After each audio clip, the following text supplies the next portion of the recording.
So I've been trying out different methods to make some money lately, like doing some bossing and going through Slayer tasks, but one way I've heard about was buying crystal keys to use on the crystal chest in Prif.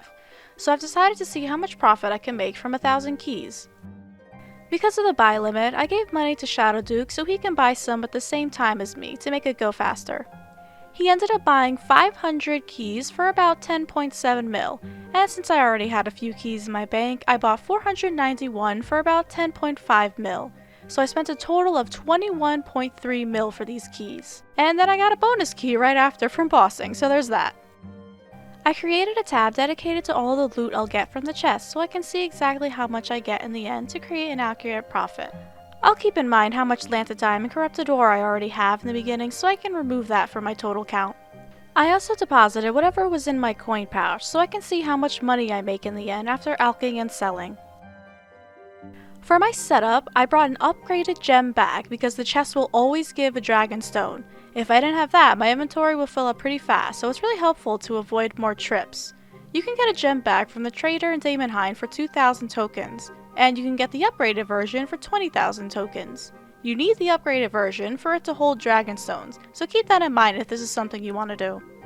I also brought nature runes and have a fire staff equipped so I can alch any salvage I get. This is where I can potentially get some decent money, so we'll see how much I get as I go along. I left some spaces open in my inventory so I can fit some of the loot, and I brought a war tortoise so I can bring more keys per trip. I could have brought a crystal sea teleport with me to quickly go back to the bank chest each trip, but I unfortunately didn't think about it at the time. This would be a very useful item to bring with you because you can quickly teleport directly to the bank chest in Ithil, and then you can either walk back to the chest from here or use the teleport seed again to bring you to the Iworth district closer to the chest. If you have the attuned version, you can equip it to save an inventory slot for another key. I have my Luck of the Dwarves ring that I recently got as well. It'll increase my chances of getting a better drop, so this is a great item to bring. If you don't have that, a Ring of Wealth or Ring of Fortune will also work. There are various items you can get from the crystal chest in Prif. Like I said before, each chest will always give you one uncut dragonstone. Aside from that, there are different groups of items you could potentially get with set quantities. You can get tree seeds, herb seeds, lanthodimes, crystal tree blossoms, talismans, stone spirits, corrupted ore, gems, crystal motherlode shards, salvage, and key halves to make more crystal keys.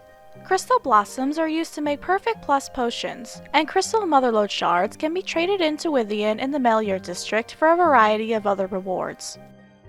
Some of the items you can get from Withian include a dragon pickaxe, a dragon hatchet, an uncut onyx, effigies, and scrimshaws. Once again, prices may vary for each item over time. Take a look at the description for a full list of potential rewards. You can turn in 10 motherlode shards for one reward, but you can only do this once a day. Keep that in mind and try to come back daily if you have a lot of shards and the rewards interest you. The big ticket items you can get from the crystal chests are Dragonstone gear. They're very rare, but you can earn up to 12 mil from these. Prices will change over time, so check the GE to get a more accurate price for each item. You can see that I'm getting a lot of plated and bladed rune salvage. The large bladed salvage alchs for 30,000, and the bladed salvage alchs for 77,000. You can make more money from some of the other items you can get, but this is going to be some nice instant cash. Something I recommend is to have your high alch somewhere on your action bar, so you can quickly alch your salvage in between each chest you open. If you alch your salvage and then click the chest right after, you'll actually open the chest during the alch animation. This will save you a little bit of time, and it really adds up if you're using a lot of keys. I recommend you alch the unnoted salvage first, because the noted salvage will take up less space. You should also put your gem bag on your action bar, so you can quickly fill your bag in between clicks. An important thing to remember is to always empty out your gem bag once you go to the bank. I forgot to do this a couple of times, which affected my efficiency a bit. This is everything I had deposited in my loot tab. Crystal blossoms can't be noted, but I have a total of 52 in the bank.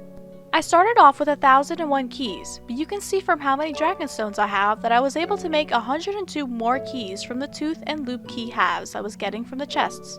Of course, the amount of extra keys you'll be able to make will vary. I got about 14.5 mil just from alching the salvage. This almost pays off all of the keys I bought already, which is great. Now let's put all of this into the price checker to see what I could potentially gain. You can't sell the Motherlode shards, corrupted ore, or crystal blossoms, but with everything else, I could potentially sell it all for about 37.2 mil. That would definitely give me a profit, but everything's not guaranteed to sell at those prices. I'm gonna go ahead and put everything I got in the GE and slow sell it all. Hopefully it'll all sell for around the same prices and it'll make a good profit.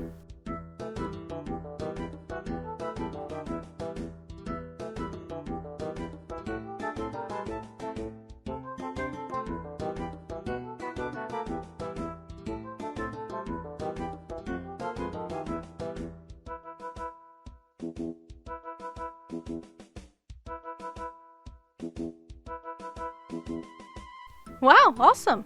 So I sold everything for 37.3 mil, which is actually slightly more than what the price checker predicted. Now it's time to calculate the profit. So, I earned a total of about 37.6 mil after selling everything. I had spent 21.3 mil for my keys. To get a more accurate profit, I'm going to deduct the cost of nature runes I used while alching, since I used a good amount of them. After alching all of my salvage, I used 449 nature runes. I had bought each rune for 372 GP, which means I spent about 167,000 for alching. Remember to check your own prices for everything when calculating, since the cost of items is always changing in the Grand Exchange. So that brings my total profit from these crystal keys to 16 mil. It took me about an hour and 40 minutes to use all of my keys, but keep in mind that I did this slower than how it can be done since I didn't bring a crystal seed teleport. If you're efficient, you could potentially open about 1,000 chests per hour. You're not guaranteed to make a profit from buying keys, but after going through this run, I definitely think it is worth looking into to see how many keys you're willing to buy and try it for yourself. Just alching the salvage alone made back a big portion of the money spent. Something to take into account though is that you're not making any progress when using this as a money-making method. Even though you can potentially get a big profit from crystal chests, some players may see this as a waste of time since you're not leveling any skills. It all depends on what kind of player you are and what you're willing to do to make some extra money. Alright everybody, I hope you guys enjoyed the video. We're going to be doing a couple more loot videos in the future, so if you're interested in that, please leave a like and subscribe to stay tuned. Bye!